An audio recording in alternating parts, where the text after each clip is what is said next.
So if we were standing in your physical shoes, if we understood what you just heard, we would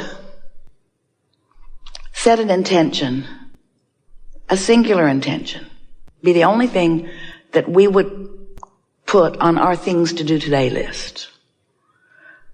I'm going to feel as good as I can feel, as much as I can feel it, as long as I can feel it.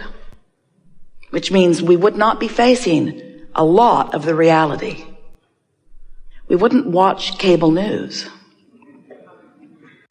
because there's nothing there that resonates with who you are and what you really want. Oh, it's informative, reaches all around the world, and a lot of people feel that they need to be informed of what they do not want in order to protect themselves from it. And we acknowledge that it is helpful to know what you don't want so that you can know what you do want. But you get way, way, way, way carried away with the knowing what you don't want part of the equation. So we try to simplify it for you by saying, you were source energy before you came into this physical body, and a part of you came into this physical body, and this part of you came in. We're talking fast because we know you've heard it many, many, many, many, many, many times. Part of you comes in that physical body, and you explore the contrast, and you know what you don't want, you know what you do want, and you send off rockets of desire. And every time you send off a rocket of desire, that rocket of desire becomes a permanent resident of your vortex of creation. And the source within you becomes vibrationally aligned with that new leading edge desire that you have ferreted out from the contrast that you have so decidedly chosen to live when you made the decision to come into this physical body.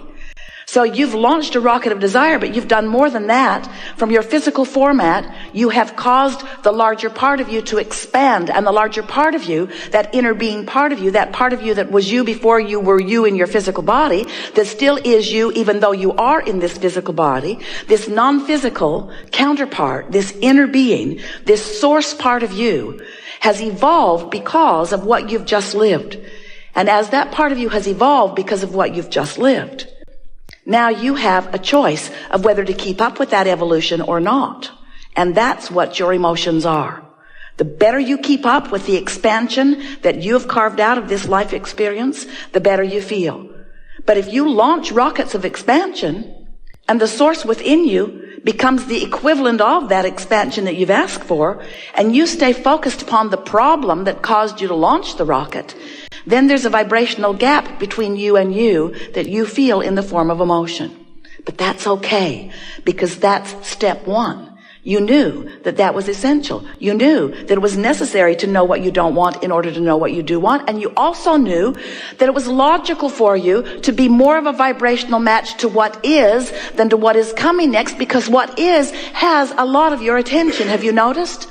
Because you can see what is, and you can hear what is, and you can smell what is, and you can taste what is, and you can feel what is. It's so real. It's why you want to call it reality. This is real. We say, yes, but it's temporary, and it's the bouncing off place from where you are. So if you sift through the real reality of what you're living, and you look for the best parts of it, and you hold the best parts of it as your object of attention, so that the vibration that you are offering chronically is about that, then your point of attraction allows you to receive more and more and more and more and more of those things that you have been asking for.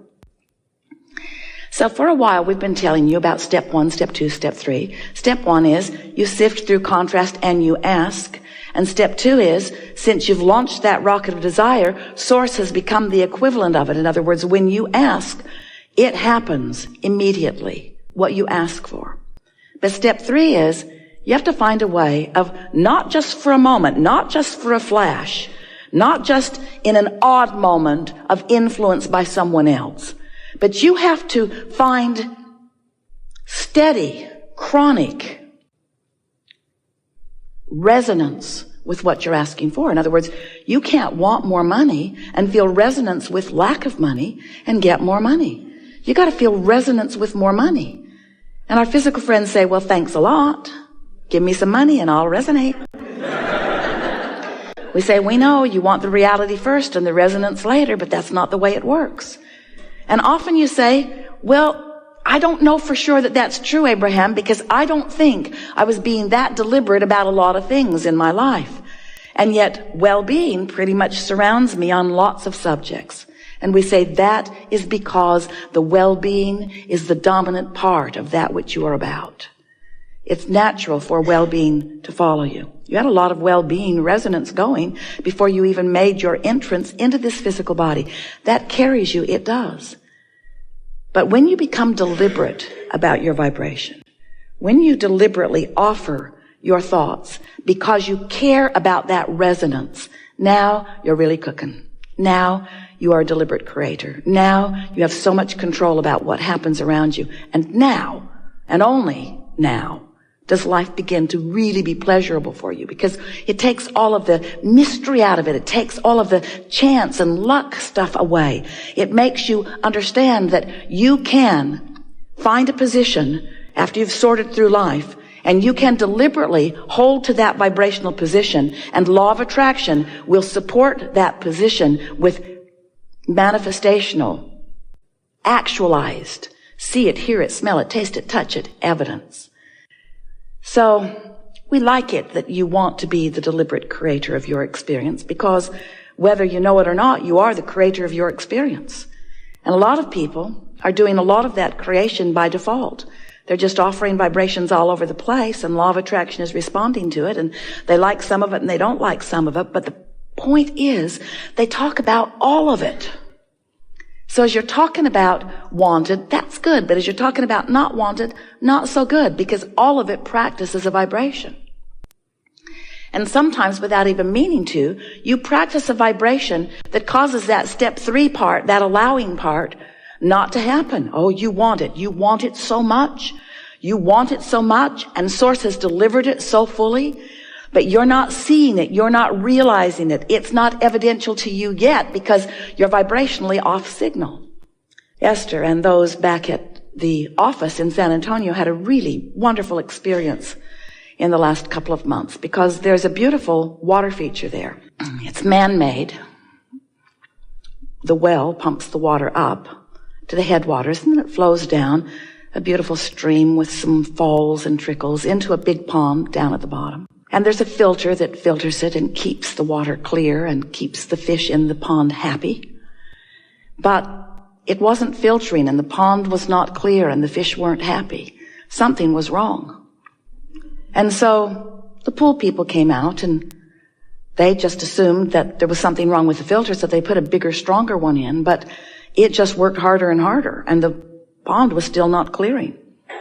The pressure was building in this tank, way more than it should have been. Esther went into the pump house and didn't want to stay because it felt to her that that pump was about to blow up, and she didn't want to be in there with it when it did. She could just feel the strain in its efforting to get the job done, but there was something that was keeping it from doing its job.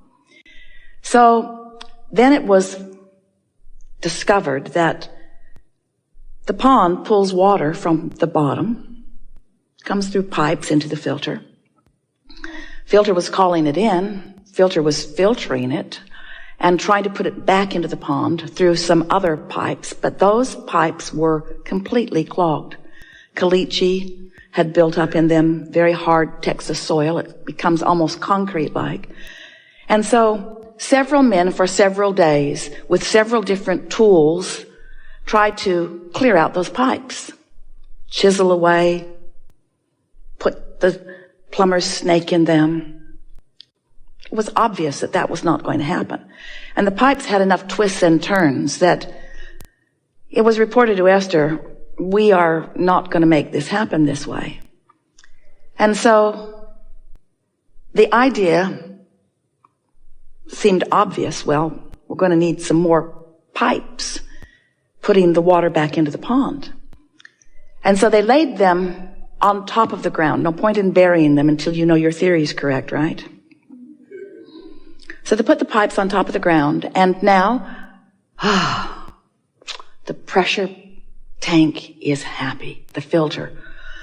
Oh, what a sigh of relief it breathes as the water is now flowing back easily into the pond. Seems very simple, doesn't it? Water out, clean it up, put it back. Step 1, step 2, step 3. And so we are suggesting to you that you give up on trying to clean out your pipes. Because there's a lot of gunk in there. And a lot of it's been there for a long time, and it's hardened. It's become immovable.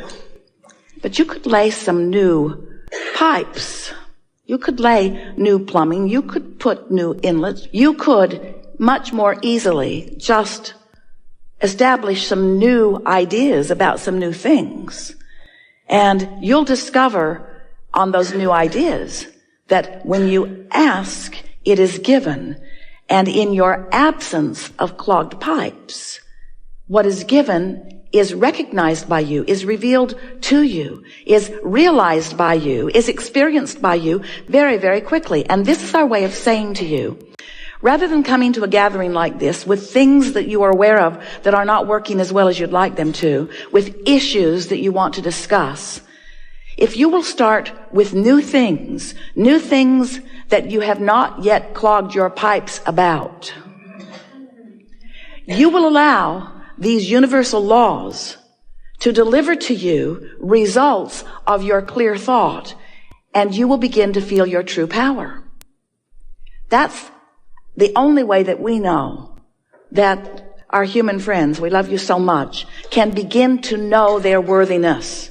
Because when you ask and it feels like it isn't given, you stop feeling worthy. You start trying to explain why you're asking and not getting when it looks like that one's asking and getting and that one's asking and getting. And then you make up the most ridiculous explanations of why you're asking and not getting. I was bad in a past life. I wasn't born to the right people. I didn't follow my religion carefully enough. I'm being punished by God. I'm being cursed by. And all it is you clogged up your own pipes. That's all it is. You practiced thoughts, and you practiced them long enough that they became chronic thoughts or chronic beliefs. Beliefs are just thoughts that you keep thinking, vibrational patterning.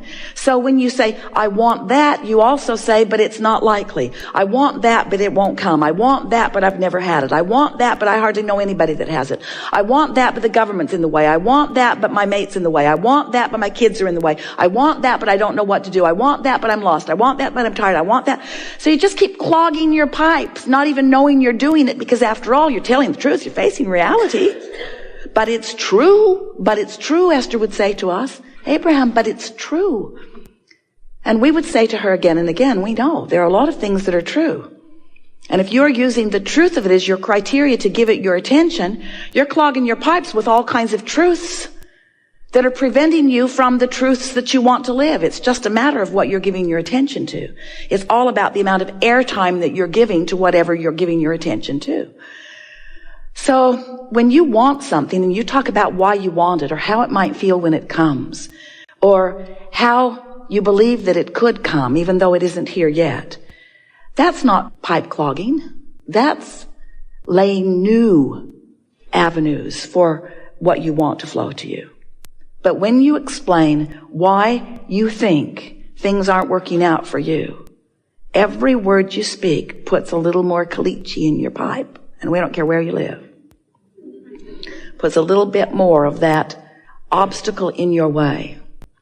So we like that analogy. Like all analogies, there is no perfect analogy.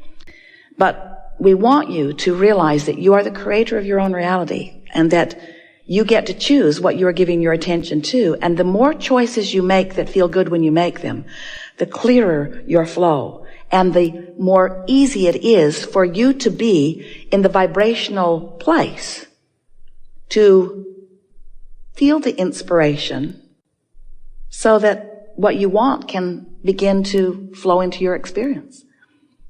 You know how it works? That you ask, and it becomes a vibrational reality first. Our physical friends say, well, that's not very exciting to me. I don't want a vibrational reality. I want a real reality. I want one that I can experience with my physical senses and that others can observe as they look at me. And we say, well, then what you've got to do is figure out what you're doing with your point of attraction, because you put it into the vortex, and the vortex has been gathering all of the cooperative components for everything that you want and is delivering it back to you.